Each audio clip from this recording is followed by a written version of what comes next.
a Date with the Angel. Starring Betty White. Bill Williams as Gus Angel.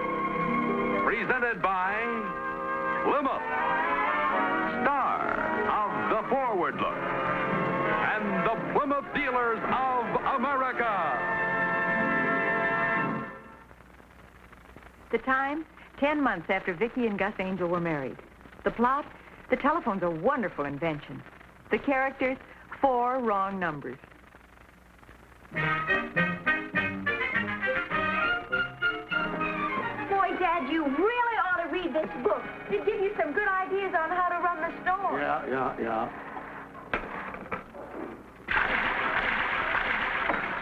Good morning, Howard. Billy. Hello, Miss Spear. Oh, getting ready for the weekend, people, I see. Yeah, there should be a few up this afternoon and tomorrow. Certainly is a nice day. Love the most fabulously unsanitary way of merchandising. The city people like the village quaint, and there's nothing quainter than selling pickles out of a barrel and putting money in my quaint little cash register. Oh, Dad, that idea about city people just completely flips me. Well, if they think of us as hillbillies, why, they got to take the consequences. Your father's right, Billy. I keep telling Mark Jr., you may be a big letterman and an honor student up here, but to the people from Los Angeles, you're just another hillbilly. Ooh, if I hear that word hillbilly again, I'm just going to... Oh, by the way, Mark tells me he's taking you to the dance Saturday night. Yes, ma'am. Oh, that's good.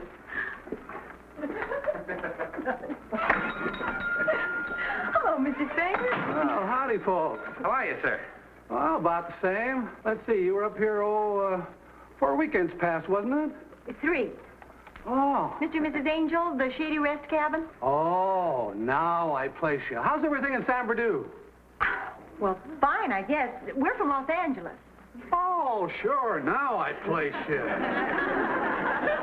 I'm going to want 2 dozen eggs 2 dozen eggs. and a couple of pounds of bacon Bacon. and 6 quarts of milk. 6 quarts. The other 2 couple come up with you? No, just our nephew. Oh. He's a teenager. You better get 12 quarts. I have a teenager at home, and I know. I'm Margaret Spear from the other side of the lake. Oh, hi, Mrs. Spear. This is my husband, Gus Angel. Hello. How do you do? Oh, and this is my daughter, Billy, otherwise known as Know-It-All Spangler. Oh, hi. And then I'm going to... Well, honey, look, pickles in brine. I haven't seen that since I was a kid. Let's remember to get some.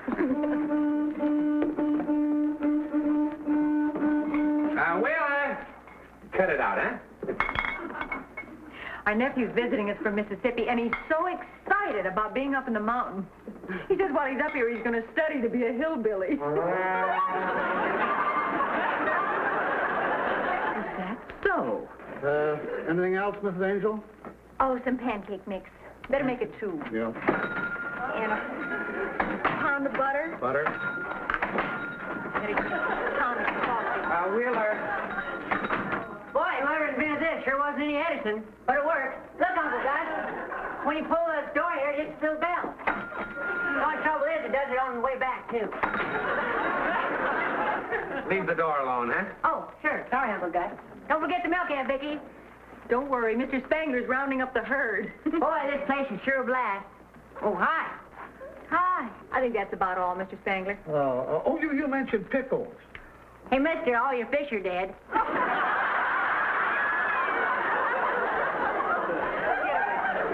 on, scoop.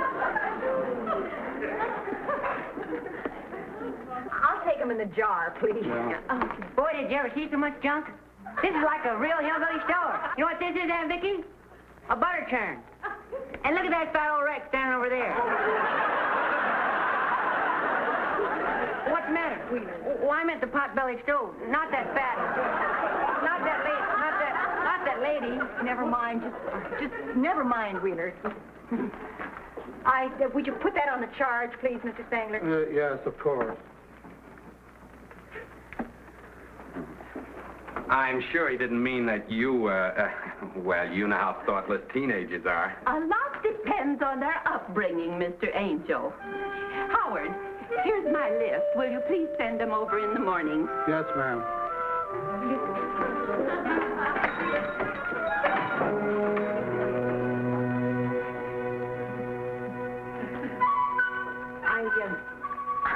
I just don't know what to say.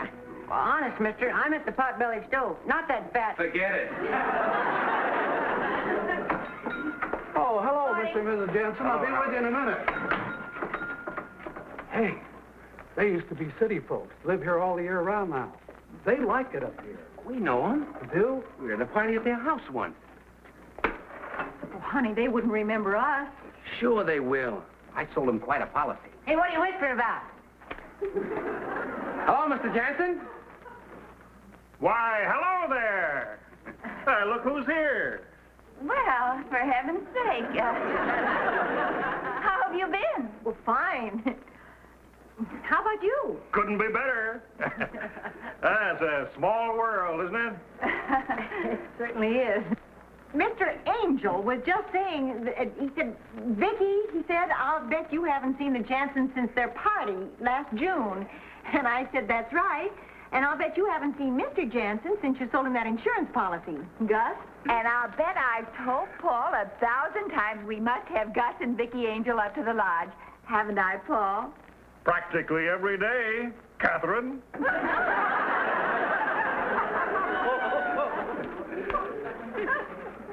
This is our nephew, Wheeler. Well, hi. Oh, your nephew, huh?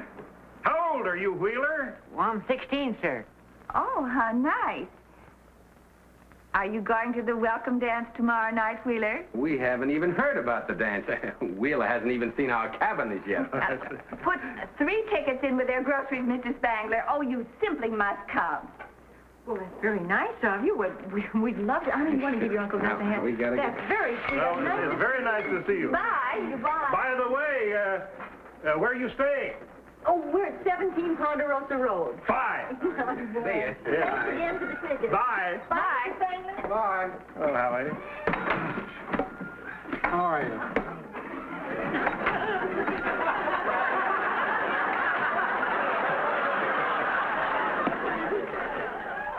Well, here we are. Boy, this place is as rusty as you said it was. Rusted. Oh, I'm glad you like it up here, Will. We were a little afraid you might get bored. Me? Why, this is the kind of junk I like. Did you ever stop to think that city living makes us a bunch of flabby misfits? Well, now take you and Uncle Gus. Thanks a lot. Well, you're doing something about it. You bought this place up here in the mountains so you wouldn't get any flabbier than you already are.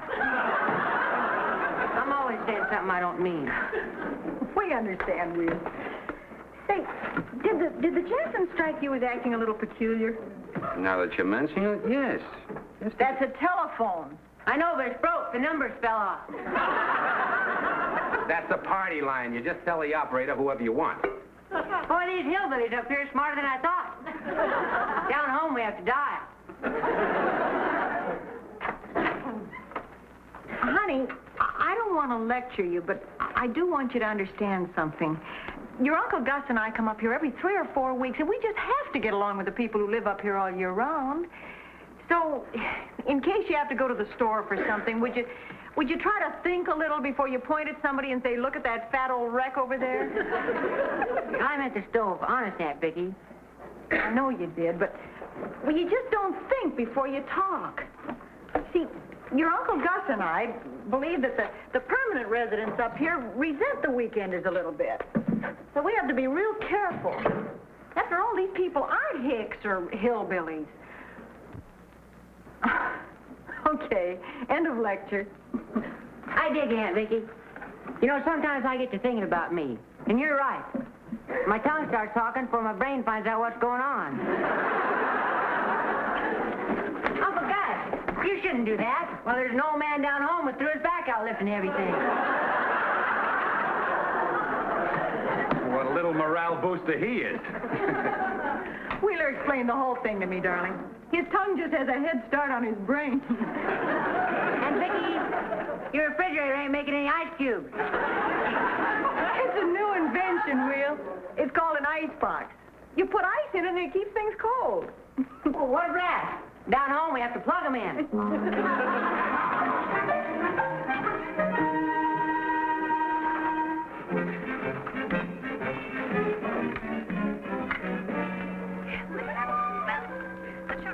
The transistors must be busted or something, Uncle Gus. I hear voices. That's a party line, Wheeler, and we don't butt in on conversations. I won't. Wheeler, we have a delicate problem up here. Well, I know, Uncle Gus. Aunt Vicky explained it to me. She says the hicks up here don't like to be called hillbillies. And the next time I see two fat old wrecks standing side by side, I should make sure the one I point to is a stove. That's not quite it, but you get the idea. Maybe I ought to apologize to that lady, Uncle Gus. I could tell her that I was pointing at the stove, but she took up so much room. No, that... Why not something smooth, like, Say something, Mrs. Spears, so I'll know which one of you to put the coal in.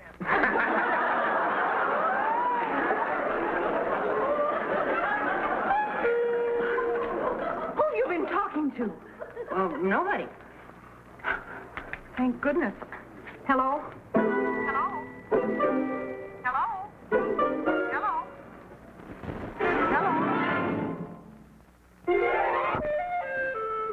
What are you thinking? I was just wondering how smart it was to let Wheeler go down to the village for ice by himself. Very smart. It was the only way I could get you to myself.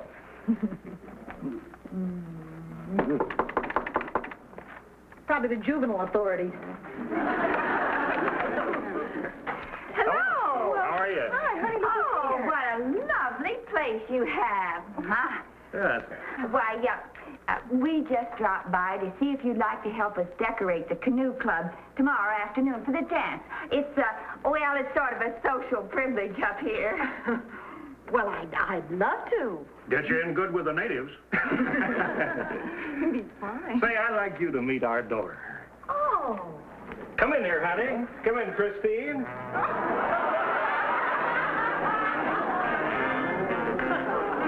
Nobody's going to bite you, Christine.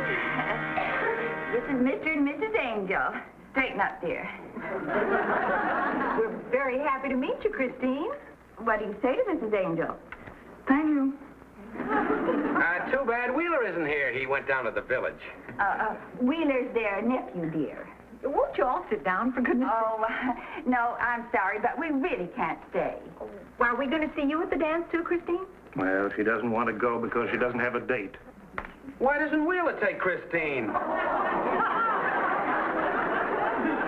Why, fine, sure. I don't know what his plans are. What plans? Wheeler doesn't know anybody up here. He'll be happy to take Christine. No. Oh, that just sounds wonderful. Now, I'll check with you later to find out the details. And, we really must go now. Straighten up, dear. What do you say to the Angels? Nice to have met you. Nice meeting you, too, Christine. Thanks so much. We'll see you tomorrow, then. All right. Nice to see you.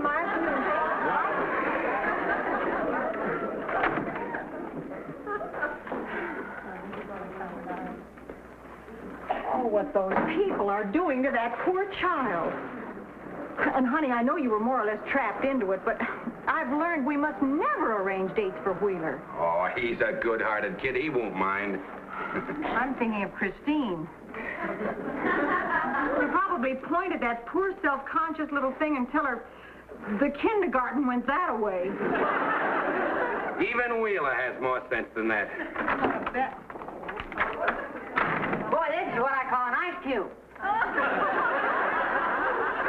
I told him down there, I said, you hillbillies are pretty smart packing ice and sawdust. They don't talk much, do they? It depends on who's insulting him. Who are the people in the big car we just left? Well, those were friends of your Uncle Gus's. Did you get a good look at them? Nope. Looked like a lady and a man, and a dog in the back seat.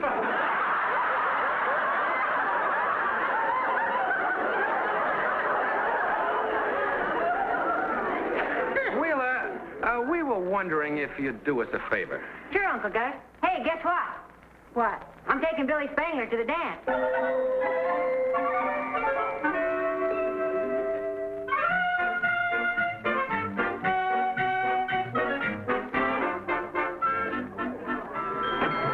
Just introduce yourself around. Everybody's so friendly up here. Hi. Hello there.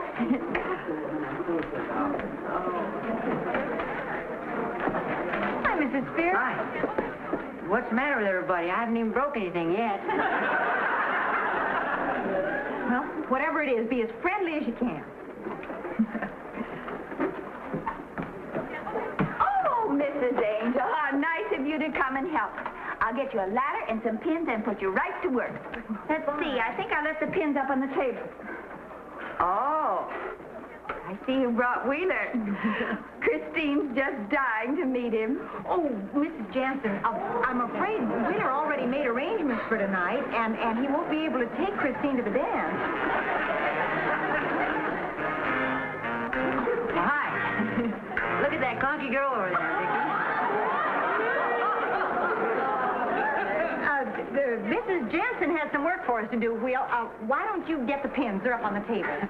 She must think she's little Bo Peep. Will you just go get the pins, Wheeler? Well, you're not looking at the right one, Aunt Vicky. There in the... Get the pins! Come back, Boo. Oh, nice to see you again, Miss Jansen. He just doesn't think. He's really a wonderful boy. What a shame it doesn't show.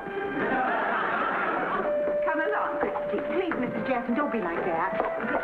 Hello, Christine.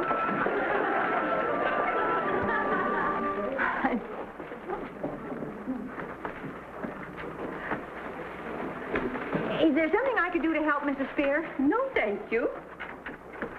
Oh, on second thought, perhaps you'd like to do something about making it a little warmer in here. I'll keep talking so you'll know which stove to put the coal in.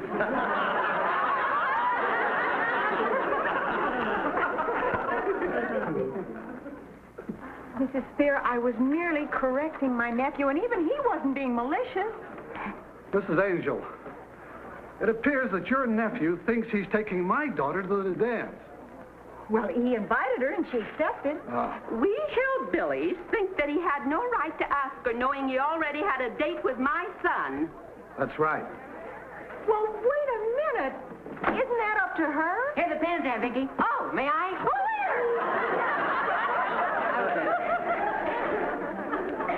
Wheeler, I understand Billy already had a date with another boy. Yeah, but her and me and him don't care. But her pa acted kind of jerky about it. I think he's insecure. Go get some more pins. Oh, excuse me, sir. I thought you... Oh, boy. Mrs. Spear, I can explain this whole thing that you... Mrs. Spear, I can explain this whole thing that you're talking about. You see, what happened, Wheeler had never...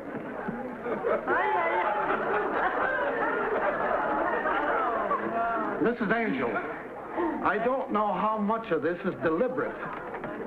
Deliberate? You and your family seem to be going out of your way to make things uncomfortable for the people up here. Oh, that's not true. We love it up here. Well, you certainly have a strange way of showing it. I should say you do. It just so happens I was listening on the party line and heard you insult the whole community. No, I didn't. And I assure you that never in my life have I been referred to as a pot-bellied stove. And I don't know why you think you have the right to come up here and humiliate us. We live in the mountains, but we're not hillbillies. And furthermore, your nephew is extremely rude. And when youngsters are rude, they've learned it from their elders. It rubs off. And speaking for the whole village, if you don't like us, you can very well take your family and leave. Excuse me. It's quite Excuse me, obvious Aunt that Vicky. you... Well, I know it ain't polite to talk to grown-ups like I'm going to, but you ain't being polite to Aunt Vicky either. Her and Uncle Gus have been trying to tell me that you folks ain't hillbillies and that I should be careful what I say because it ain't polite to hurt nice people's feelings. And I thought my Aunt Vicky was right about you folks until now. But nice folks don't hurt people. And there's two sides to every story. Well, anyway, bawl me out if you want to. But don't talk mean to Aunt Vicky, because I think she's a real lady. Thank you, Wheeler. Now let's get out of here.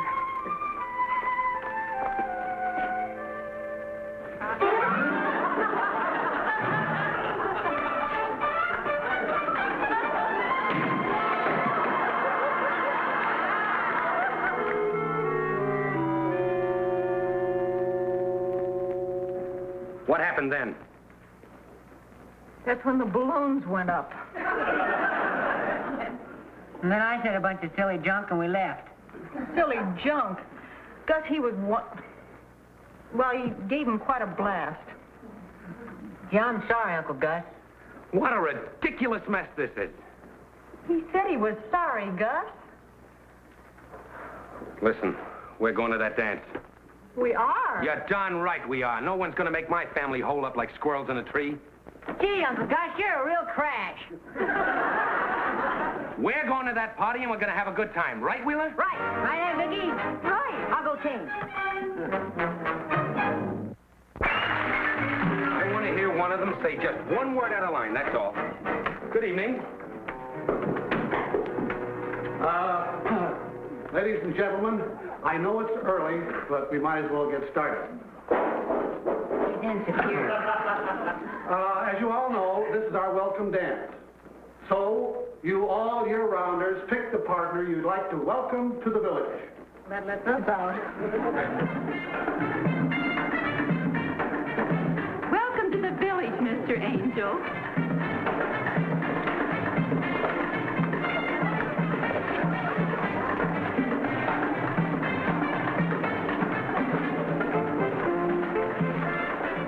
Welcome to the village, Wheeler. Come on, let's blast off. No, thanks. I can't. Here comes your father.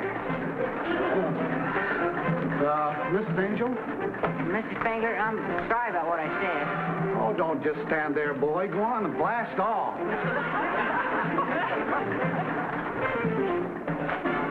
He's a nice kid. They both are. You know, that speech he made this afternoon wasn't a Gettysburg Address, but it sure made us stop and think. Welcome to the village.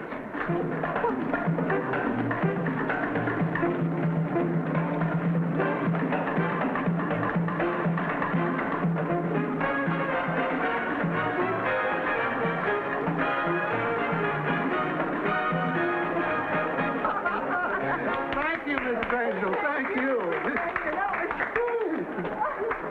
Oh, you were doing all right. Right. Oh, that was fun. Gus, do you think we ought to get Wheeler to ask Christine for just one dance? No, sweetheart, that's exactly what Jansen expects us to do. Client or no client, Wheeler dances with anybody he wants to. Boy, at this ball, I want to get some punch. Gus. You know, Wheeler is right. She does dress like a little Bo Peep. Honey, we better get over there. Boy, what a clunky thing to say. That thing couldn't possibly hold more than 2 gallons. It can, too, because the opaqueness of the cut glass, it makes all kinds of optical illusions. Well, maybe. What's your name? Chris? Mine's Wheeler. How come you wear those clunky clothes? What's wrong with them? Well, you look like Little Miss Muffet, and that's a tough if I ever saw one. Like we say down home, you can't tell a flamingo's got good looks until he comes out of the swamp. Do I have good looks? Well, sure. When your daddy's shirt and some blue jeans, you'd be a blast. Still say that thing don't hold more than 2 gallons. Sure it does.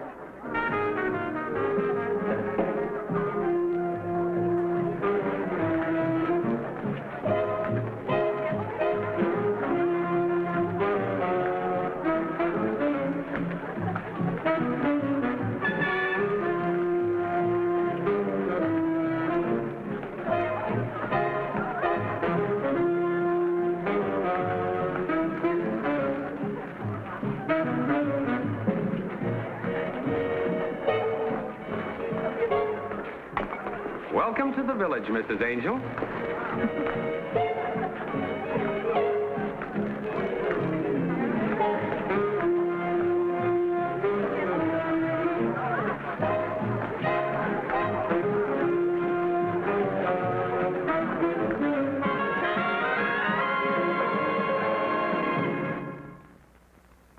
just want to remind you there are only a few weeks left in Plymouth's Big Money Ahead contest.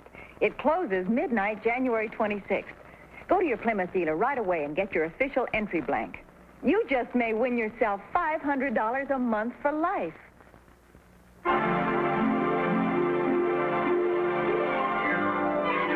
Got a date with an angel, gonna meet her at 7. Got a date with an angel, and I'm on my way to heaven.